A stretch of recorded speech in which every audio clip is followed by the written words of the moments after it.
Hey, just wanted to tell you a quick story about the time that we had 3 big dinners within 2 hours or 3 hours. It was a ridiculous figure. Stay tuned. I'll be right back.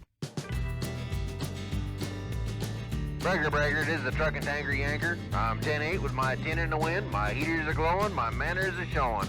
Wind her up, let her go, come on. I'm your travel agent with a story to tell. Let's go for a ride.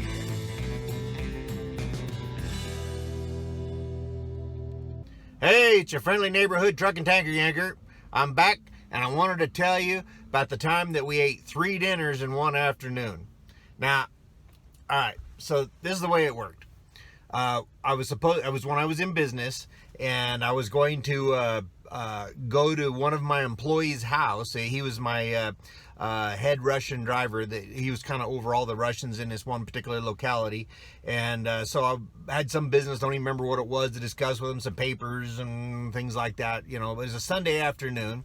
And he went to church and we went to church, different churches. And so I was going to go to his house after church and drop off this stuff, and then we were going to head home. Well, anyway, the kids were hungry and all that kind of thing, you know how it is. And so I didn't know how long it would take, because sometimes we just got all, shitty chatty and started telling stories and whatever like that. So we wanted to make sure the kids got something to eat. So we stopped at Taco Bell on the way to Peter's house. So anyway, we got a little bit of Taco Bell, and that tied us over to get home and that type of thing. Well, we got to Peter's house, and so anyway, Russians are very family oriented, and so they just make a big deal over the kids, and we make a big deal about their kids and family, and ask how everybody's doing. There's a real protocol that's polite and things like that. I'll tell you about the time. Just as a quick aside, all right, because it's just like that big. One time I was talking to Mikhail on the telephone, and I said bye-bye, and he goes, "Why are you angry with me?" And I'm like, "I'm not angry with you." He says, "You say bye-bye, like chop chop, I'm done with you." And I'm like, "Well, what do Russians say?" And they say, "Das Vidonya." I'm like, "What does Das Vidonya mean?" And he says, "It means like, you're my very good friend," pat you on the back. "You're my very good friend, I see you some other time." And I said, "Oh," I says, "that's what bye-bye means in English." And he goes, "Oh!" Anyway, so, there can be a little bit of protocol differences between different cultural, ethnic cultures and things like that. So anyway, so there's a protocol. So we were all being nice to each other, and it is nice, and it's kind of old school. So, anyway, I'm doing my business with Peter, and then Mikhail, because he was related to Peter, shows up. It's like ding dong on the doorbell, and in comes Mikhail and his whole family. We called him Michael, and his whole family. And anyway, and I'm like, "Oh man, I'm getting right in the middle of your Sunday afternoon. You're having folks over," because usually their big meal of the entire week was on Sunday. And in the rest of the week, it's like I was talking to one of Peter's kids. I don't remember which one, Victor or somebody, was sitting next to me. Dimitri, I can't remember which. Anyway, he was sitting next to me, and I'm like, "You guys eat like this every day?" And he just kind of looked scared at me, and kind of like, eyes were real big. And he looked at me real scared, and he's kind of like, "No," like this. But Sunday afternoons were a big thing, especially for the Russian Christians. When they came from the Soviet Union, where it was rough, okay? So anyway, and that's where these guys had come from. This has been quite a few years ago. It was in the 90s that they worked for me. And anyway, so Michael shows up, and I'm like, "Oh man, I didn't mean to get in the middle of everything." And the doorbell dings again, and in comes another one of my drivers and the Russian guys, and he comes in, and I'm like, "Okay, well, I better get going, Peter." He's like, No. He says, you don't go. And he explained to me that they knew I was going to be there, and they wanted to honor me because I was the boss. And so they're all there, and Natalia's got a big dinner made up, and it was just gonna be this thing, and we'd already had Taco Bell, right? So it's like I told you, it's convention and propriety is important to them, and so now I realize I'd be dissing them if I left, even though we were not hungry. It would be dissing them. So anyway, Natalia and it was like ended about 4 drivers and all their families. Pretty big crowd because they have larger families. And my family was not huge at the time. I think we probably had 8 kids or 7 kids at the time. I don't know. Anyway, so so it was a pretty good group of people there. And when they put the dinner down, I tell you what, Russians really know how to cook. The Russian ladies, you know, and they've been used to taking just a few ingredients because they didn't have much available for them. They told me horror stories about what it was like over there. And they were used to just like taking a couple ingredients and making lots of different stuff out of it. And when they came here and saw everything that was available, they use everything when it comes to dinner. I'm just telling you. So it's like we sat down to dinner and you end up with like 3 kinds of meat done in 3 different kinds of way. You got, you know, like pierogi type things. You got, you know, that are different than what you would normally get. But they're pierogi type things and different things made with that kind of stuff. You got like 5 different kinds of salads that are like nothing you ever had before. The desserts were amazing. I mean, and they put like a tiers of fruit in the table because fruit was a big thing to them. That was not something that they had much access to. So they always had tiers of fruit and candy. Candy was a big thing for them too. And it was like candy bars of all different kinds, all on these tier things, on different levels of different kinds of candy bars and all sorts of stuff. It was just amazing assortment of food on the table. Amazing, okay? It'd be like going to one of the nicest buffets you'd ever been to with that kind of variety, and it was just somebody's house, all right? So we had our dinner, and I don't know, Victor, Dimitri, Peter, if any of you are going to see this video, but and I never told you guys this story, so you probably actually going to hear this for the first time. So we're eating this amazing dinner, and literally you have to leave food on your plate in order to demonstrate that you can't eat anymore. And because you're usually at that point, I was taught to clean my plate. My kids all have to clean their plate. Even if you don't like it, you have to eat it, that kind of a thing. Anyway, my kids were crying because they couldn't eat anymore. They were so stuffed, and we're just trying to be polite. Take a little bit of this, a little bit of that, you know, and we were so stuffed. And then Natalia brings out this amazing cake, and they were saying how special this cake was, and it was like a 14-layer cake. It had layers about they were this thick, and there was like something white in between the layers that was a mixture of, it wasn't frosting, wasn't cream cheese, wasn't what do you call that, whipped cream or anything like that. It was kind of like a mixture of lots of different things that they put in between each of these layers, and it was like a very involved cake, and it was like something like a spice cake of some sort. It's the best I can describe it. Anyway, it was an amazing cake. And so then after you're at the limit, you can't do any more, literally, otherwise you'd be like Monty Python when the guy ate the after dinner and it exploded.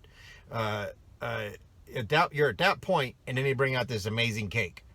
And so it's like, I have to be polite and eat this cake. And so I ate my cake, and I was at this point fuller than I'd ever been in my entire life. My kids just could not do it. And they're so polite, the Russians, that and I'm calling them Russians, and you know, they might take umbrages. They were actually a mixture of Ukrainians and Belarusians, and you know, like this. But anyway, we always call them Russians, Soviets, and the republics and all that kind of thing. But anyway, so it was after dinner, and everybody's sitting back and chatting and that type of thing. Well, one of my other drivers calls, Nikolai, and he's talking to Peter and finds out that everybody is at Peter's house. Well, Nikolai is apparently an expert with meat. It was the way that Peter put it. So he was like, you know, we would call him a barbecue master or something like that here, but he was an expert with meat. And they were going to have pushka at Nikolai's house. And everybody's like, oh, pushka, you know, I don't, forgive me if I'm not saying it right. That's the best I can remember it. But they're like, pushka. And I'm like, what's pushka? And they said, pushka, it's like unusual bird. It's like goes like that. I'm going, turkey? And they go, yeah, pushka, like this. Anyway, so Nikolai was going to have pushka. Well, Nikolai had like 12 kids and like that at his house, plus the kids that were married and their families. And anyway, so they had a huge group at their house, and they're like, and Nikolai was like, everybody there, come to my house and we'll have pushka. And we went to his house, and in his entire basement was made into a restaurant with tables. And I'm not kidding you, it was like a one center room, and then it had side rooms off of the center room, and the tables, it was just contiguous tables everywhere, because there was a large group of people there, including Nikolai's family. And it was like every room had tables in it. The main room had tables all over it. It was just, and then they connected them all, so it was kind of like everybody's sitting at the same table, and that was important, I guess. And about every 6 feet on the table was everything that was for dinner. Was about every 6 feet was a great big pile of everything that was for dinner every 6 feet throughout this entire room. That's how much food there was. And we are already fuller than we'd ever been in our entire life. And so we sit down to this amazing feast and of turkey. And I actually learned something, because I like to cook, and your truck and tanker Yanker is actually, you know, self-proclaimed pretty good cook, all right? And there's people that like my food, all right? So I learned something I did not know that Nikolai showed me. And that was, took a turkey breast side up, in where the crop is, you shove your hand in there and break the skin loose from where it's connected right there where the wishbone area is. You break that skin, and you can stick your hand in there and actually break it loose from the entire top of the breast of the turkey inside there, and the skin, and then you can stuff that with stuff. You know, people stuff it with onions and apples and things like that. I've tried everything. I've celery, I've put mushrooms in there, and I put apples in there and onions in there, and I'll salt it so that way, like, the juices then sink into the breast as it's cooking in your oven. And it is really good. It's a lot of work, but it's really good. And then when it's all set, now you're not going to end up with a Norman Rockwell turkey that looks beautiful and golden brown. It's going to look mottled and ugly and scary even. It looked like it's got some disease when it comes out of the oven. But if all you care about is what it tastes like, I have yet to have one of them beautiful golden brown turkeys that was moist in the breast. And I'm a breast guy myself, and I've yet to have one. My turkeys are always moist. You cut it into it with a knife, and juice runs out. Clear juice. You don't want pink juice. Clear juice runs out. That's important to me. So I might have an anemic looking turkey when it comes out of the oven, but it tastes good. You hear me?